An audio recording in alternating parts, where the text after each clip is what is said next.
برسوں پہلے مصر میں عظیم قائد محمد کریم نے نیپولین کی قیادت میں آنے والے فرانسیسی لشکر کی مزاحمت کی۔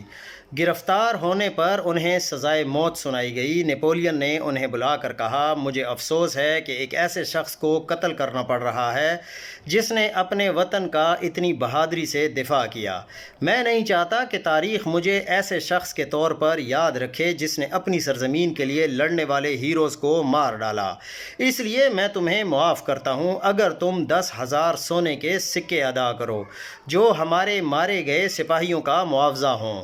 محمد کریم مسکرا کر بولے، میرے پاس اتنے نہیں ہیں مگر تاجروں پر میرے 100,000 سے زیادہ سونے کے سکے واجب الادا ہیں۔ نیپولین نے مہلت دی۔ وہ ہتھکڑیاں پہنے قبضے کے سپاہیوں سے گھرا ہوا بازار پہنچا۔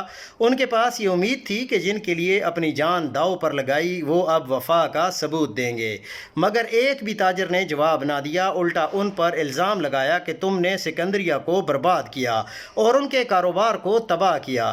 محمد کریم ٹوٹے دل کے ساتھ نیپولین کے سامنے واپس آئے تو نیپولین نے کہا، میں تمہیں اس لیے قتل نہیں کر رہا کہ تم نے ہم سے جنگ کی، بلکہ اس لیے کہ تم نے اپنی جان ایسے بزدل لوگوں کے لیے قربان کی جن کے لیے تجارت وطن کی آزادی سے زیادہ قیمتی تھی۔ ایک جاہل قوم کے لیے انقلاب لانے والا ایسا ہے جیسے کوئی شخص اندھے کے راستے کو روشنی دے، اپنے جسم کو آگ لگا دے۔